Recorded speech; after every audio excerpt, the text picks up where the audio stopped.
It's supposed to be a couple weeks.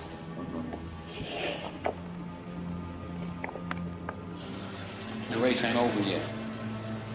Well, does the black community need a hero who's doing life in a maximum security penitentiary? The government can't stop it. It has to come from somebody that's been there, somebody that understands the problem. You're not operating on the assumption that you're going to get out of here anytime soon. All these big pie in the sky. It's America. We can dream. That's one thing they didn't take from you. They didn't say you can't dream no more anymore.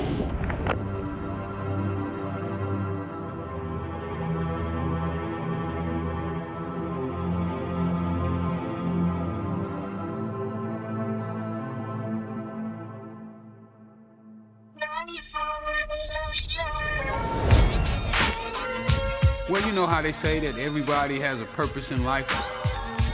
Well, at one time I felt that selling cocaine was my purpose. I used to think that I was born to be a drug dealer.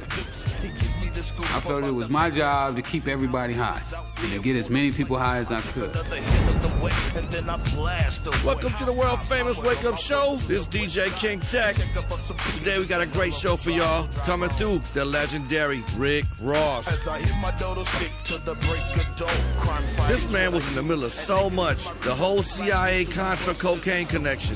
Shit that changed the country for real. After 20 years in and out of prison, he's ready to tell it all. Let's welcome to the studio, Freeway Rick Ross. That the city of angels call me Black Superman.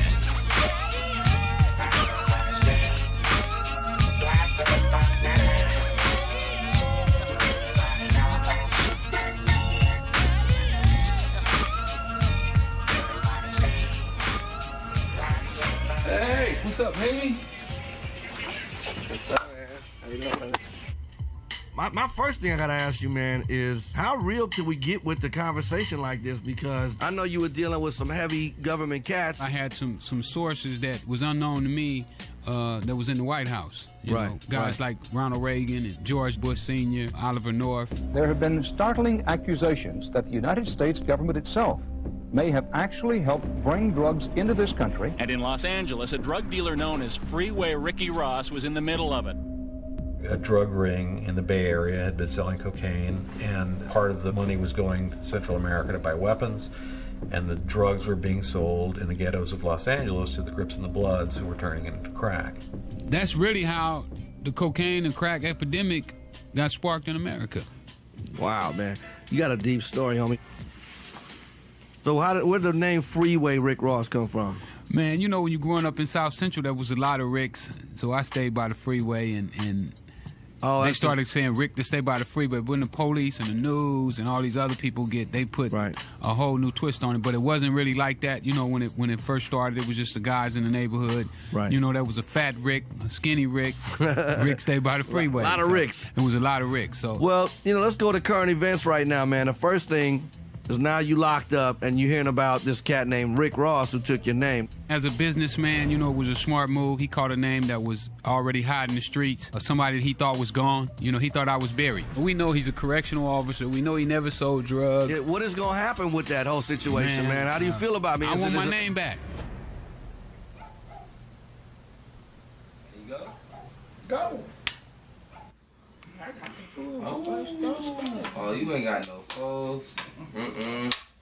You know what that is? 10, my friend. Let's do it, my friend. When I left prison, I had prepared myself to be homeless. You know, my income is low, and you know, it's just tough right now. The house is upside down. She owed like $440,000 on the house. It's only worth about $220,000. It's stressful sometimes to know that, you know, my mom might not have a house, and me too, because I'm living with my mom. I didn't look at it. Ricky was real smart. He always getting into something. He tried to drive when he was 4. Ricky was always doing something.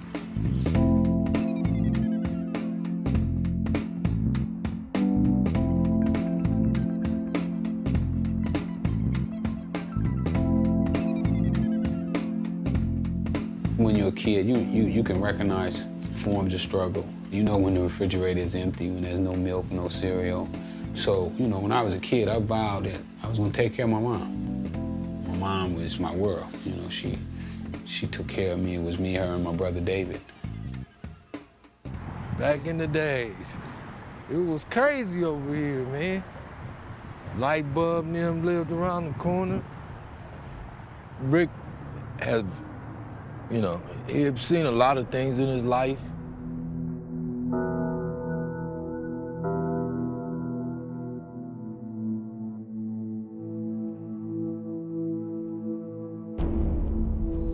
He threw a broomstick and hit me in the right eye. I lost my right eye. Well, after that, he went in the kitchen to get a butcher knife. I said, go back. You ain't gonna hurt me no more. You're gonna knock my eye out. I'm not gonna take no stuff off of you. He said, well, you're gonna have to kill me. My mom pulls out the pistol, and she said, George, don't come no closer. Don't come no closer. And pow! I shot one shot and killed him.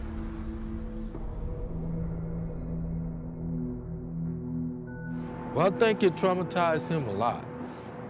After that, he never liked violence.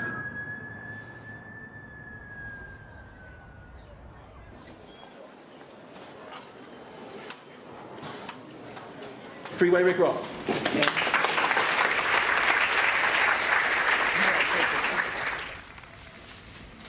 How y'all doing? One of the things I've always wanted to ask you was, you as an individual is primarily noted for being responsible for ushering in crack cocaine to the city. I'm torn in the sense of, I understand that there was limited opportunities, but I was also a kid in the 80s who grew up, who watched what those crack houses did to his own city, to people that I know and love. Freeway Ricky Ross. How do you respond to that, for ushering in that? Well, you know, I used to get out on myself about it. I helped fuel this crack plague, and I do take some responsibility for that. While I was in prison, I sit back and I analyze my life.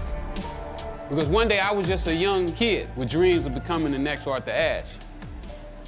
And then something changed my life forever.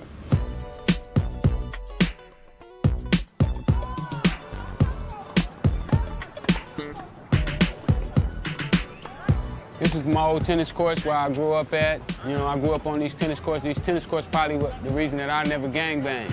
When I was over here, it was like South Central didn't even exist no more. Two of my friends fell in love with the game. They started to come home with brand new Adidas sweatsuits and tennis shoes and brand new rackets. And I was like, where do you get that from? He said, oh man, when you get ranked in tennis, they just give you this stuff. To see him pick up a tennis rack, I'm like, is that a white boy's game? I made second team All-City, first team All-Conference. Arthur Ashe, I think, came out and hit with him a couple of times. In '75, I actually was a student at Hollywood High School, and our team, which consisted of all white guys except me, went to play Rick and the Dorsey High School team, which consisted of all African-American players. They annihilated us. And I was just completely blown away by this. And I asked their coach, I said, I want to attend you guys' school. And he said, fine, come on. You know, our friendship just grew and grew and grew from there.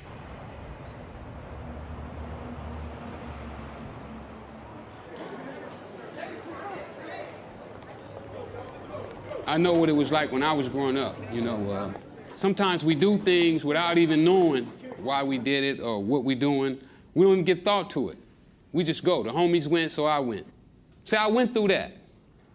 And when you're feeling like that, that can allow you to sell drugs. The big homies told me that's what I should be doing. Oh, homie, you shouldn't be playing tennis. That's for sissies. This is what you need to be doing. Yeah, I made a lot of money. I made more money than I thought I could spend. But they didn't tell me I was going to do 20 years in prison. He didn't tell me I was going to be away from my family. My kids was going to grow up without their father. See, I didn't know about all that. I didn't know in order for me to drive a big car with big wheels on it, that somebody else's kid had to go hungry. when I really started to think and use my head, see, because I was illiterate until I was 28 years old. I had never read a book, had never tried to read a book. See, in my neighborhood, it wasn't cool to read. We had already made up our minds prior to graduating from Dorsey High School that we were going to attend LA Trade Tech College. We had to fill out the application, the enrollment application. I was like, you filling out your application? He was like, yeah, what this say? And what this say? That's when it hit me like the ugly truth that it was, that he couldn't read and write. When they found out that I couldn't read or write, they was saying there was no way that I could come to their school. And that basically ended that. I, Ronald Reagan, do solemnly swear that I will faithfully execute the office of President of the United States. that I will faithfully execute the office of President of the United States. 1980, Reaganomics, very limited opportunities for young African-American men. There was the demise of middle-class manufacturing jobs that had sustained a lot of families. It was, at a certain point, decided that south of the 10 freeway was kind of a no man's land and off limits, to the point that when crack is arriving in the early 80s, there wasn't much of an economy left to speak of. We was fucking starving and was just trying, we was just looking for a way to succeed. I went and I saw a movie called Superfly. He was probably the most successful black guy that I'd ever saw. This guy stuck in my mind so heavily. I mean, it was like it became a burning desire in my heart to be like this guy. So that started me to be interested in cocaine. So I stayed on Figueroa, so you know, I was around the pimps. Had a bunch of prostitutes out there hustling for me, you know what I'm saying? Nice Cadillacs. Bunch of jewelry I bought and sold jewelry, kept my perm done. I spent at least $100 a week on my hair. Rick's cousin Vita introduced us. She had told me about her cousin Rick, that he wanted to make some serious money. And so we talked, and about a month later we got together and started hustling. I'm starting to hear now about cocaine, so my ears is perked. And one day, one of my friends had called me, and he was like, man, I just got back from school. I'm over at my house, come by. Because he knows that I'm looking for a hustle. A friend said, man, you know what? This gonna be the next thing right here. He said, man, this thing is the next thing since sliced white bread. You know, I was like, what? So he lays it out on the table. He said, man, this is cocaine. So I popped it in, then I pumped it up. He said, well, just take one with you. It's worth $50. I ran into one of my partners who was a pimp, and he said, come on, I'm gonna take you and find out what it is. $25 on a little old bitty rocket. I was hustling, and I like money. He beat me out my first pack.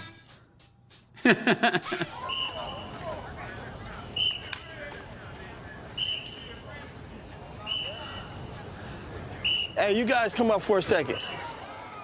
You know, I know I had an opportunity to kind of share with you guys, you know, where I came from and where I grew up. And then, you know, a lot of guys right now, they make a whole lot of money rapping off of some of the stuff that I used to do as a kid. They call him Rick Ross. Well, if you ain't never seen the real Rick Ross, who just did 21 years in a federal prison before you guys were born, that's him in the flesh right here. I would consider myself as a little brother to Rick Ross. Well, we grew up in the same community, same neighborhood. He wasn't a football guy, and that's what my hopes and dreams were, to, you know, playing the NFL. Off to Compton College I went, did extremely well on the gridiron, and then the tragedy happened. And all I can remember is Coach coming into the locker room saying, hey, you're ineligible, and that was, you know, I mean, I was in shock. I can remember standing on the corner, and Rick drove up, and he was like, hey, man, what you doing? You know, aren't you supposed to be playing the game? And I just told him, man, I screwed up, you know, and he said, come with me. And we went on a journey.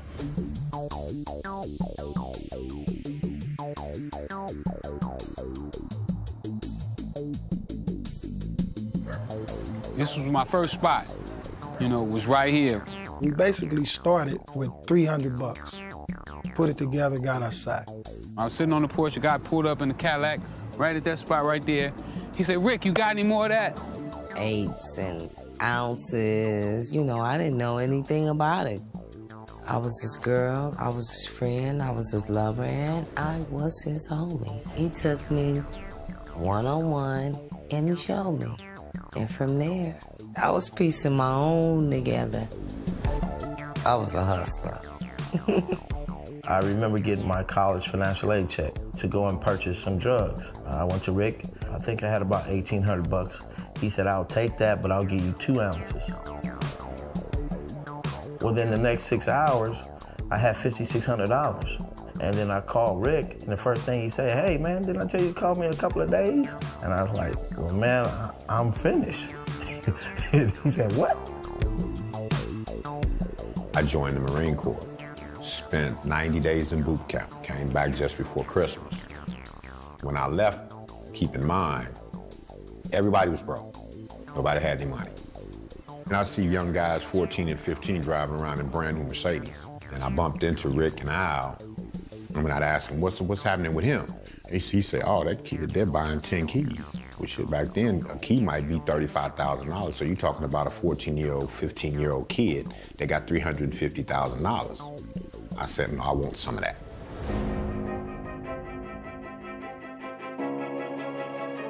I am Mike Levine. I'm a 25-year veteran of the Drug Enforcement Administration. Most of that time spent as an undercover agent and as a supervisory agent. I was assigned to work undercover with someone called Sonia Atala, who Pablo Escobar named the Queen of Cocaine.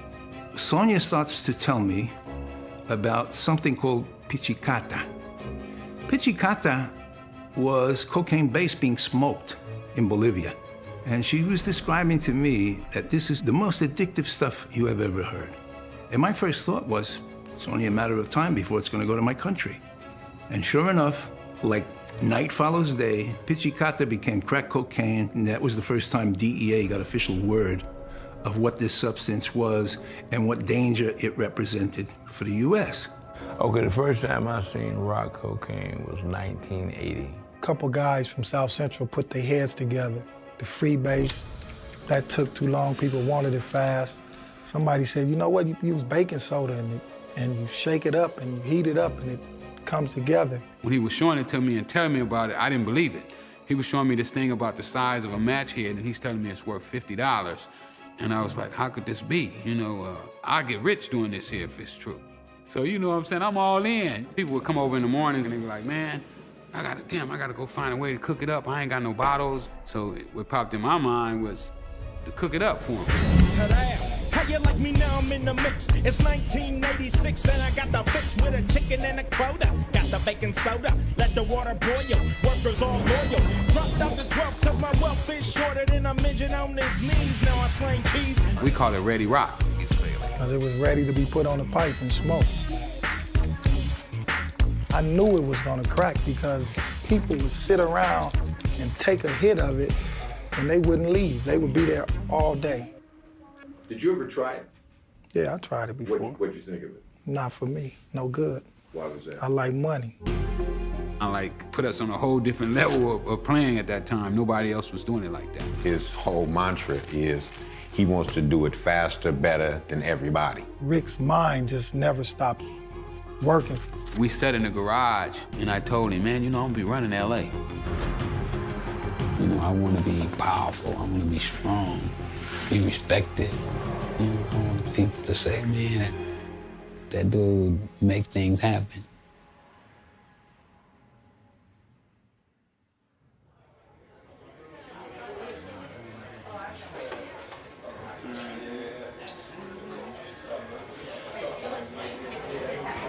This man is the king of kingpins. This the man with Freeway Rick Ross. He is a part of American history. I don't care what nobody say. Those are the facts, ladies and gentlemen. Anybody in the 80s, they either sold dope or used dope, was all victims of the government, because the United States government knew the detrimental effects of cocaine. So a lot of people might say, well, Rick propagated death and destruction in his own community, But I think a lot of people at the bottom of the totem pole take blame for the corruption that starts at the top.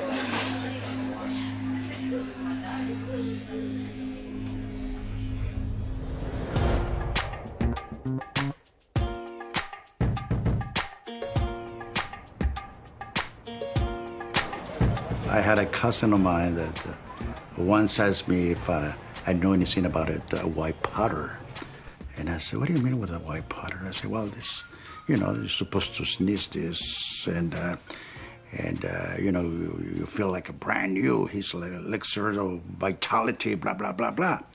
So I said, well, I never heard of it, you know. He said, and he sells for pretty good money. You can make pretty good money selling it. I said, well, I don't know anybody, but let me ask around. So I had a few friends that I work with, and I asked him, and they say, well, that's like gold, you know. I say, what? Do you mean we can make money out of it? They said, not we can just make money, we can make a fortune. I had this teacher that I used to hang out with, you know, we go play tennis and, you know, kick it, Mr. Fisher. He asked me, what you been doing, man? And I'm like, oh, you know, man, run across this cocaine. He said, yeah, I got some hookups for you. I'm gonna introduce you to some people. These are all Nicaraguans now. I'm in the Nicaraguan circle now. While I was in LA visiting my friend Ivan, called to my attention that he had a visitor, and I was introduced to Rick at that particular time. He had an excellent clientele, and he was an excellent distributor. He was telling me at the beginning that he started with very simple. I think he was some kind of an ounce or something like that, and then came out to a position where kilos were involved in a particular day. You know, few people could keep up with Rick. You know, I'm on a fast track. You know, I ain't getting high, I ain't smoking. You know, I just kept moving up the ladder. Until I got to Blandon. I knew he was the man. Because, you know, like when we first would do the deal, we would do a deal and then he would be parked, you know, down the streets. We would be on the other side of the street and, you know, he would, you know, give us the wave. Hey, buddy, you know, like that there, everything's good. Danilo took me to an apartment and he said, well, this is what we're gonna be doing in business at, you know, and told me all the prices and everything. Well, the price went down. I think the price went down substantially that day, you know. Maybe increased me like where I could make another 20, 30,000 a day, just on that. Before him, we were just average street hustlers. When Danilo hit the scene, when we met that fucking guy, he basically laced us. He put our boots on, money count machine, weapons, low profile, the whole nine. We just worked our way up to the top of the food chain, basically. Blandon was always a very nice man. He was actually very soft-spoken. He wasn't about a lot of bling. He was very intelligent. He was formally educated, which is, he differs from any of the other people that I know in that he was formally educated. I was 13, and on the weekends, I would go and count money for my uncle. I asked him, well, what's this all for? And he kind of filled me in on that their families were very prominent in the government in Nicaragua.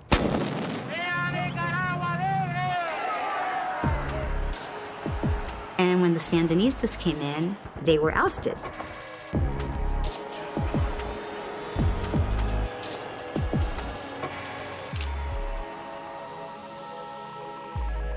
There was a revolution. Sandinista took over.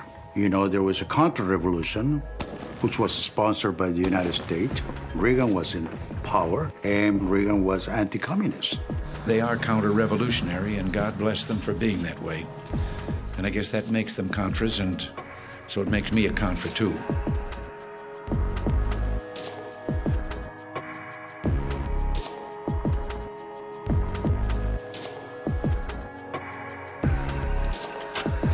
They had to support themselves. And how did they support themselves? Drugs into the U.S.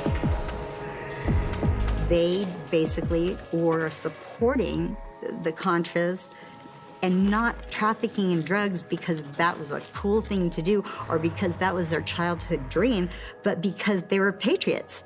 They wanted their country back, and for no other reason. However, later on in the picture, you teach a man to fish, and he just might practice his trade.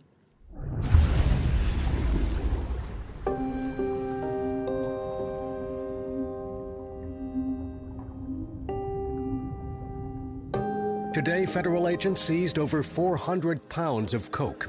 Agents say it's the largest haul ever seized on the West Coast. The FBI came in, we got busted.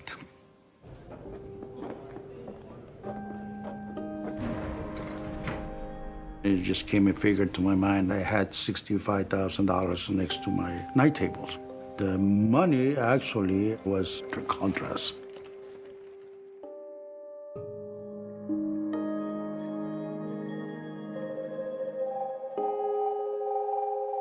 So I was called back to the federal building, and they say, well, we are going to give you your money back. I think the government didn't want to actually deal with it.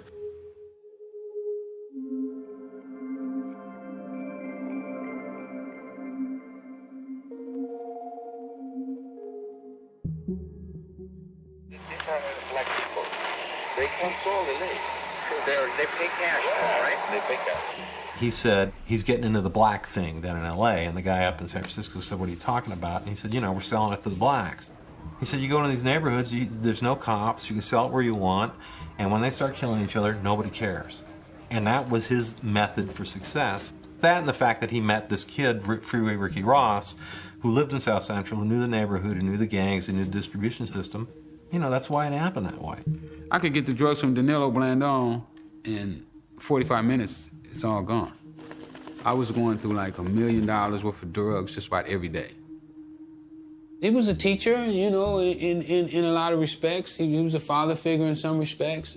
We looked at it as almost family. Blandon and Rick, you know, said, man, hey, man, they want to teach you how to fly an airplane so we can fly stuff in and out. And I was like, nah, I ain't doing that one. Shoot, they said, well, man, they'll pay you $800,000, you know, one way. I'll make $800,000 on the ground. Rick was really the first crack dealer to start at the bottom and work his way up to a point where you'd say, this guy was rich. This guy was maybe, at a point, the biggest guy in LA. He never got pretentious with us. He never started acting like, you know, he was better than us or he was bigger than us. You know, Rick would take you and let you see $1 million cash so that you could see, you can get this. You ain't got to take it. You ain't got to do none of that crazy shit that some of them other guys is doing. Work your ass off the way I do, and you can get this. You know, when I read about Magic Johnson only making $1 million a year, I was like, man, chump change. You know, I got $1 million gonna come in tomorrow. You know, we gonna get 100 keys tomorrow. I just remember counting, you know, 1.5, 2 million. Vacations all over the world. Going to Aspen, skiing every fucking year. LA was just Rick, Freeway Rick. I tasted it, you know, the American dream, and I liked it. We thought this life was forever. We was kids, man, just, you know, living this dream and listening to people, man, that was lost just like we were.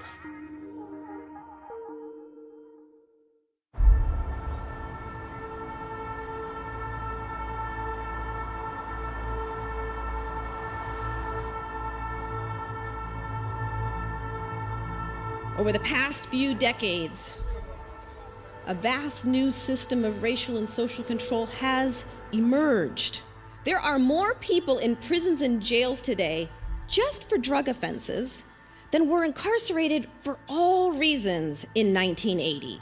So what explains the sudden explosion in incarceration, if not crime and crime rates? Well, the answer is the war on drugs and the Get Tough movement.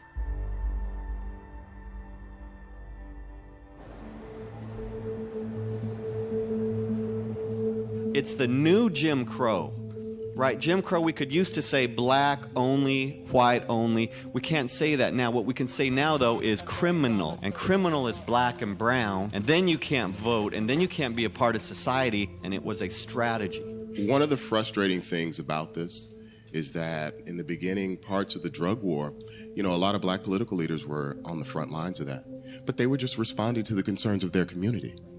As the community evolved, folks started to realize, yeah, drugs suck. Drugs are really bad.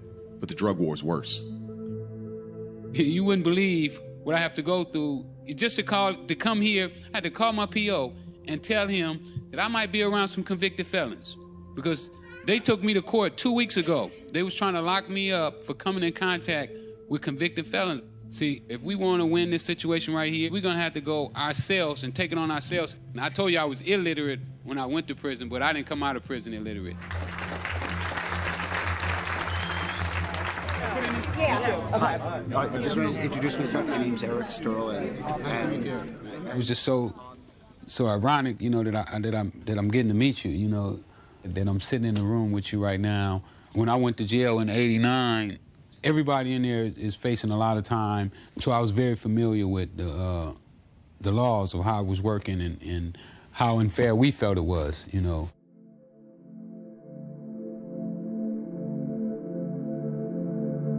I knew that these laws were a mistake when we were writing them. There is no question that there are tens of thousands of black people in prison serving sentences that are decades excessive, that their families have been destroyed as a consequence of the laws that I played a central role in writing.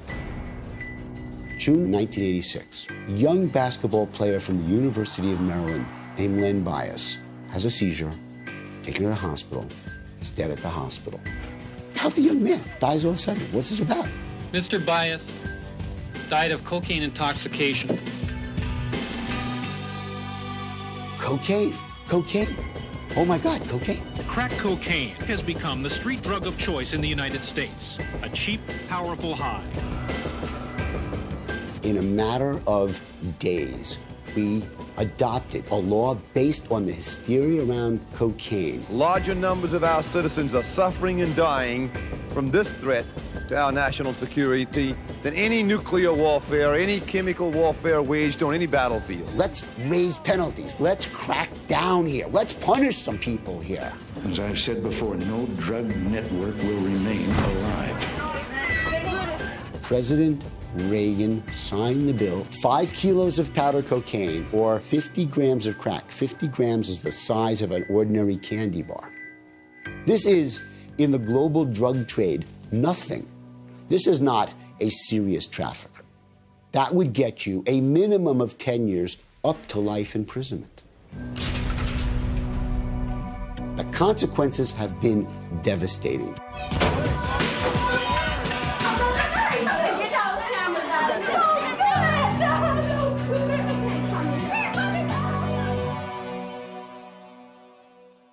My name is Robert Juarez. I'm a former deputy sheriff. I was deputy sheriff for 16 years.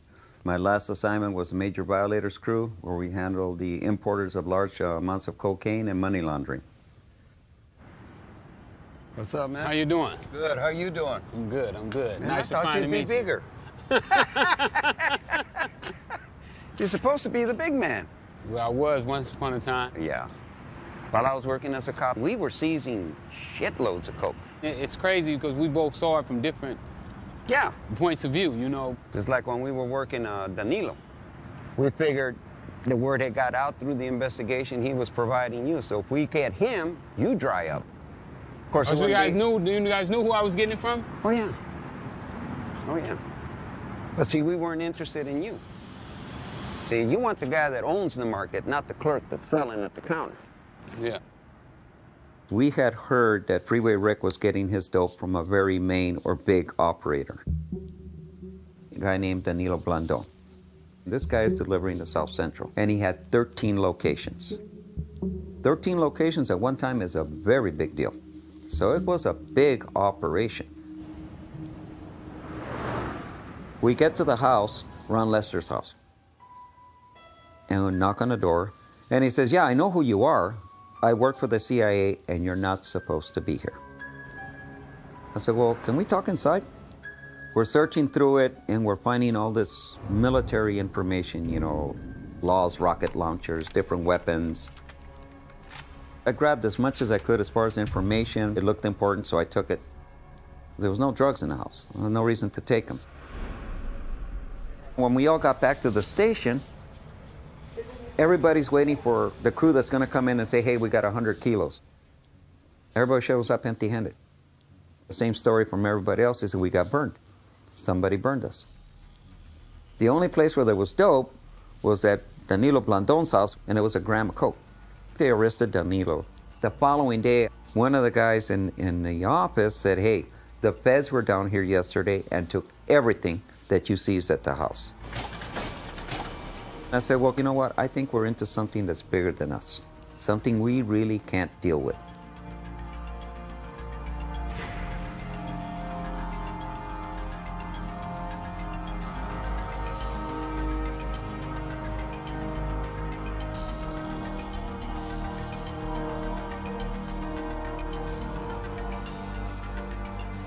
This nation cannot abide the communization of Central America.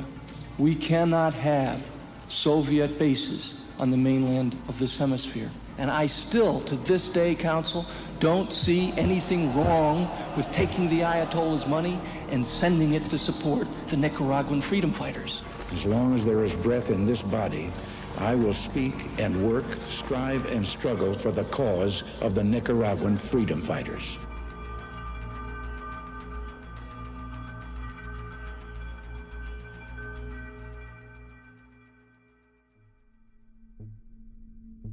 Danilo was let go. So Ricky Ross was going to be our target.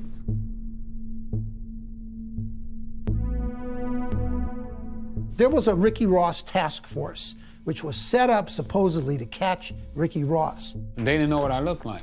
You know, they didn't know what I drove. I had fake ID, you know, my name wasn't Rick Ross. When they raid, you know, I just walked right by their little line. They had an informant who was telling them where drug locations were. You know, what you do in the dark soon gonna come to the light. You're just not gonna get away with it.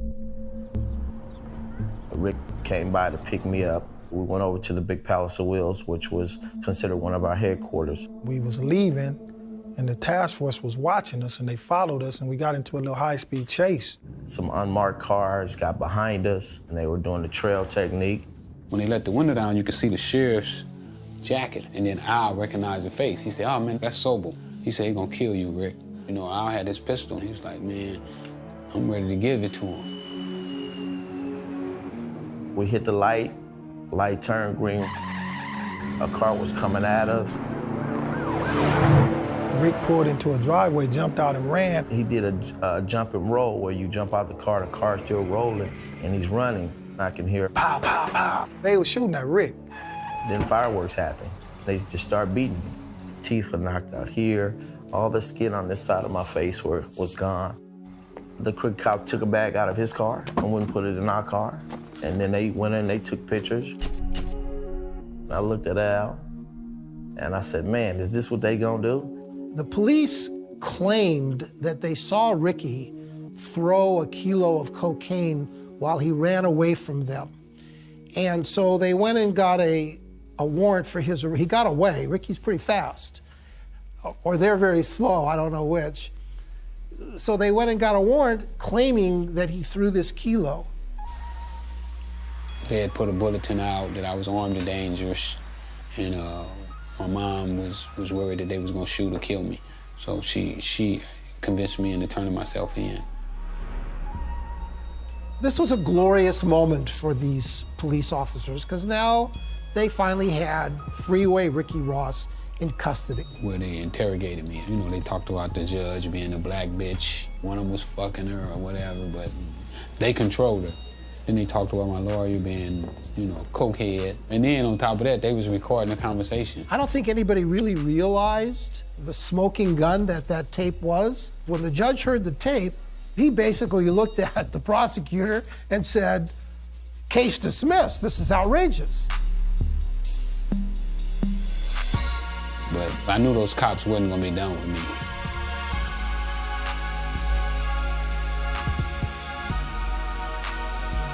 With all of that happening, Rick, he said, well, man, look, we got to leave LA. Let's take a few things with us and let's go to Cincinnati. I said, let's do it. And so he called me, and because we were supposed to leave that night, and I didn't return the call. And I knew I wasn't going because everything around me was dying.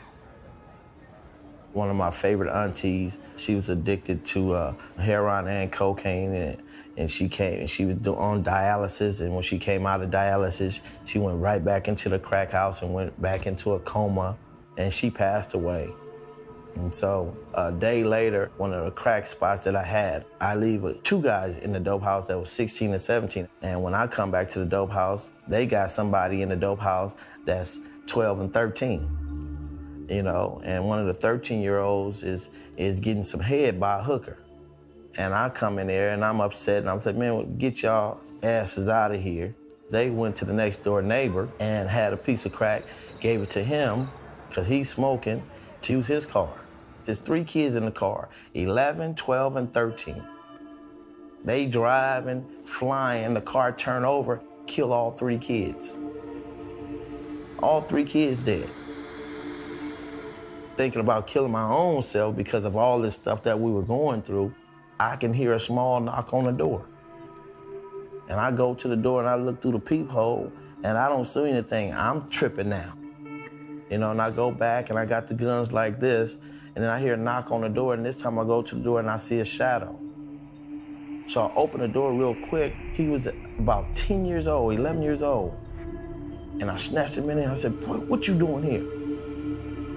And he said, man, I need something. So here it is. I got somebody 16 and 17 years old selling crack for me. Got somebody that's 11 and 12 selling crack, but they selling it to their friend who's 10. This baby is smoking crack 10 years old, a crack addict. And all I do is take the baby, and I told him, I said, man, if you don't get out of here and never come back, you gonna die. That baby looked up at me and said, are you gonna die too? And what I did is I vowed that I wasn't gonna sell no more drugs.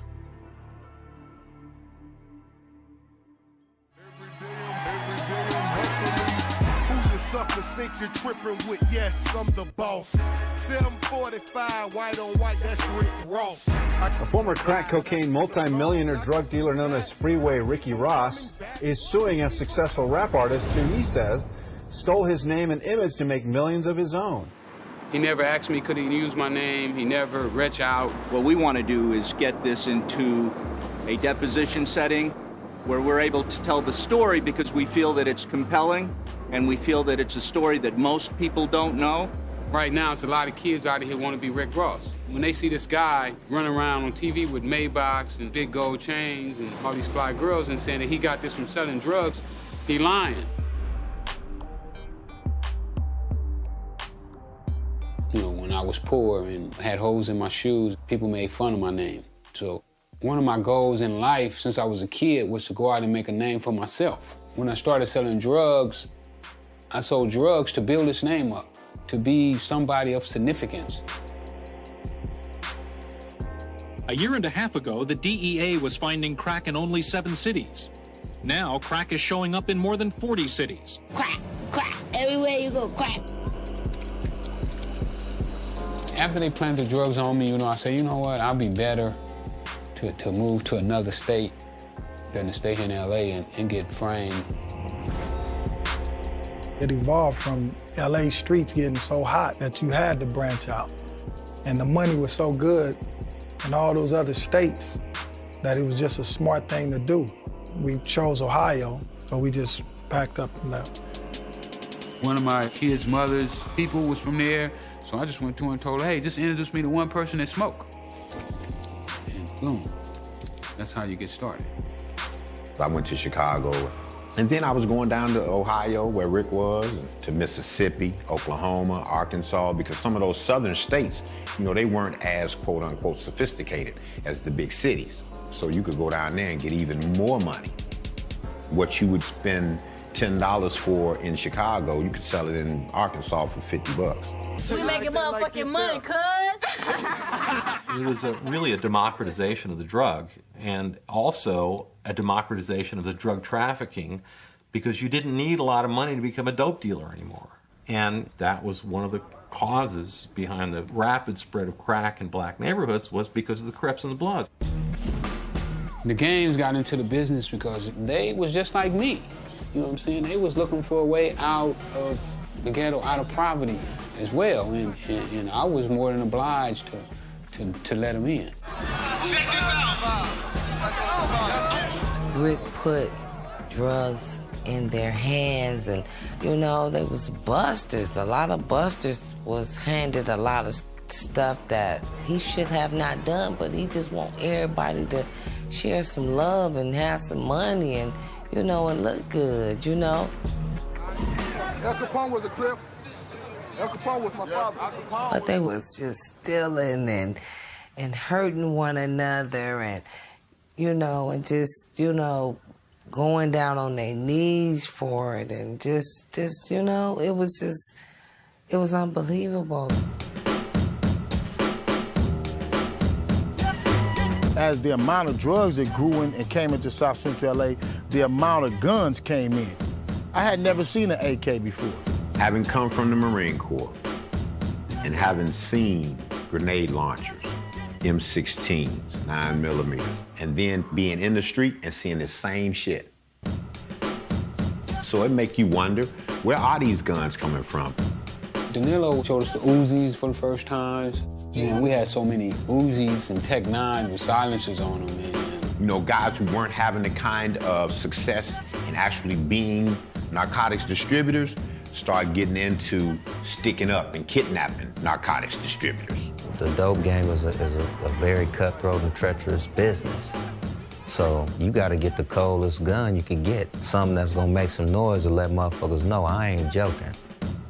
So, you know, at any given time, I might have been riding around in my Cherokee with a 9mm in my lap, right in my lap, a Tech in the front seat, the passenger seat, and God only knows what in the back. You know, I might have had a Thompson. You know, we had Thompson machine guns that spit 45, and things go through car engines. 88 was really, really, really, really rough. The murder rate was sky high. It was bad, man. It was really, really gladiator school for real. You know, there was times I wanted to take people's heads off for doing something, and we sat down and we talked about it. Anybody that has ever beat me out of money, I feel that in the long run, they're gonna be the loser because they could have came and got more. Instead of killing him, we'd just give him some more dope and he couldn't do business with us no more. You know, guys knew that if they could get to me, they would be safe. You know, we had artillery, don't get us wrong. If something went tragically wrong, we would handle our business. We had enough that we felt we could take on the police department.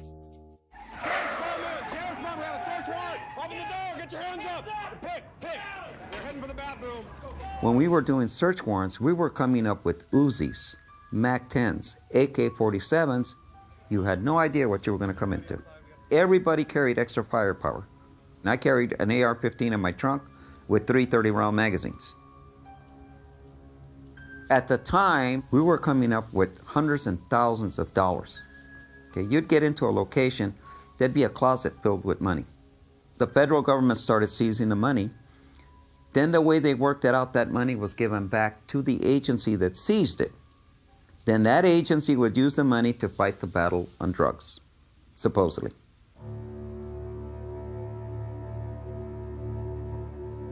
Captain had a meeting with us and he said, you know, if you want to keep your job, you keep taking that money because the sheriff's department needs it. The focus left, get the dope off the street to get as much money as you can and bring it in. The guy said, you know what? We got $500,000 here we're going to turn into evidence. What's going to happen to it? The first time I was given money, I'm in the parking lot, guy walks up to me, one of my partners, and he says, here, this is your share. And I look in the paper bag and there's the money. And that's when I'm thinking, okay, what the hell do I do? Do I take it and stay part of the crew? Do I say, no, I don't want this? And then I get labeled a snitch. Took the bag, stuck it under the seat. Now, once you've done that, you're dirty. There's no going back. And then pretty soon everybody's coming up with a brand new car. I'm buying a vacation home. I'm going to Hawaii. The greed came in. We had gone from being cops to crooks, and we were living like them. It was my dearly not sainted father, who was pretty much of a street guy. He said, "You want to know a version of hell, son?" He said, "Be the only guy playing straight in a dirty card game." And that's what the drug war is. Are you aware of whether or not narcotics proceeds at some time may or may not have supported Contra efforts? Yes, sir. Narcotics proceeds were used to shore up the Contra effort. We were complicitous as a country in narcotics traffic at the same time as we're spending countless dollars in this country to try to get rid of this problem. It's mind-boggling. Man, I didn't even understand what a Contra was, you know what I'm saying? I didn't even know what Nicaragua was. Nor did I care. You know, the only thing that I cared about was, you know, have my drugs on time, price gonna be right. Because my whole goal in life at that time was to get as rich as I could, as fast as I can, so that I could get out the game. There are few clear areas in which we as a society must rise up united and express our intolerance. The most obvious now is drugs. Take my word for it, this scourge will stop. His name is Ricky Ross, the most elusive of the new gang godfathers, a mystery man. He's wanted in a handful of states across this nation for dealing massive amounts of cocaine, but he's been forced to run his organization while on the lam. When I was in Cincinnati, the police were really pounding on me. I couldn't move around selling drugs. And I said, hey man, you know what, I'm out of here. And I'm going back to LA and I'm just gonna chill out, you know, work my property, man.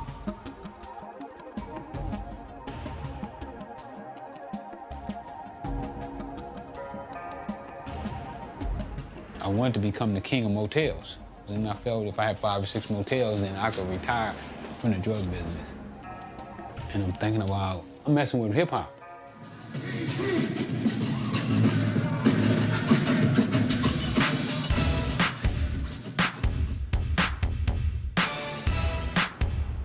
The crack game made the stories and the music even bigger because it was telling you real reality of what was going on in the street at that time. I was 18 years old, 61st Street, hustling my ass off, selling dope. We were serving crack to survive. Growing up, I looked up to artists like NWA, Eazy, Above the Law, Ice-T, Mixmaster Spade, and Toddy T, telling the story about guys like Rick Ross.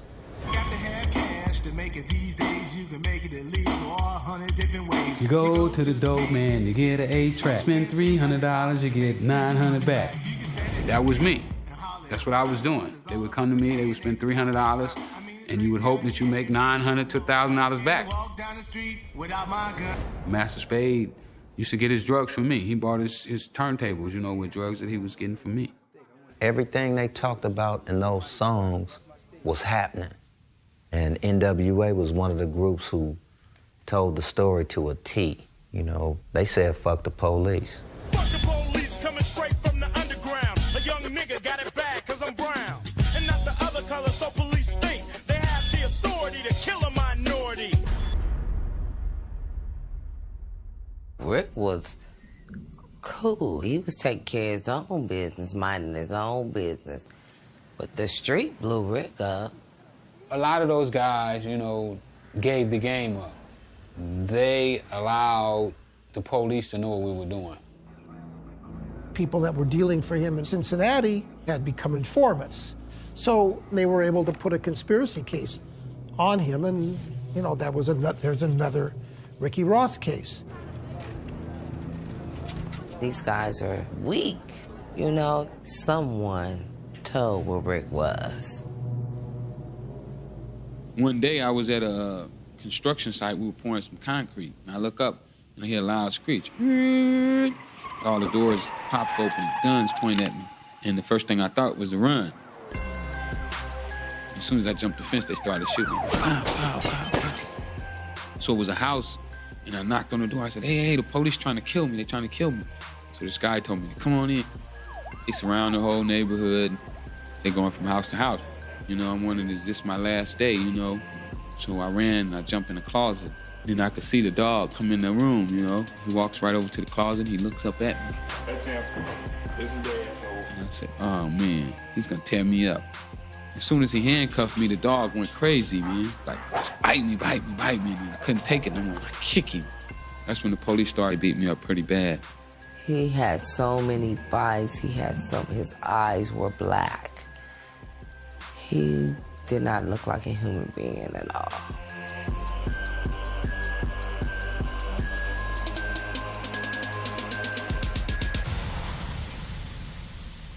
Ricky Ross was a big-time drug dealer. Essentially, he was one of the central figures who was asserting that the police were pushing people around, stealing money, even occasionally stealing drugs. In Los Angeles today, federal prosecutors introduced this videotape. It is evidence, they say, of cops stealing drug money. We were in Vegas when we saw it on TV, and my wife looked at me, she said, that's your old crew. And I said, yeah. She said, what do you think is going to happen? I said, it's going to turn to shit.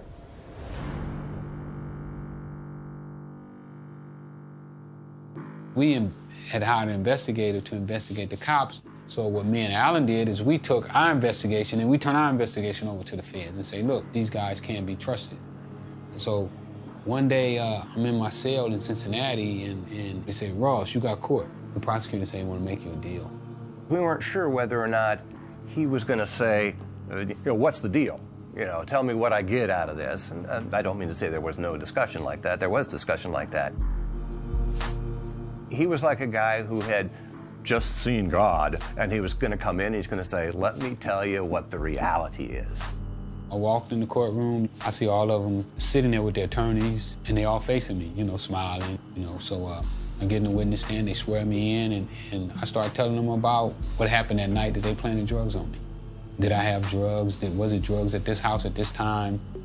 You know, they let the dogs bite me while I was handcuffed and beat me all in the head. They didn't play fair. You know, it was just a matter of them getting their man.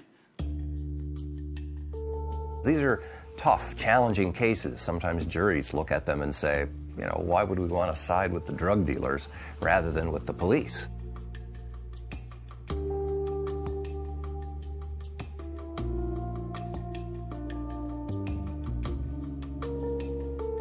Anytime you get pretty solid evidence of police corruption, you feel an obligation to pursue it, and pursue it as aggressively as you can.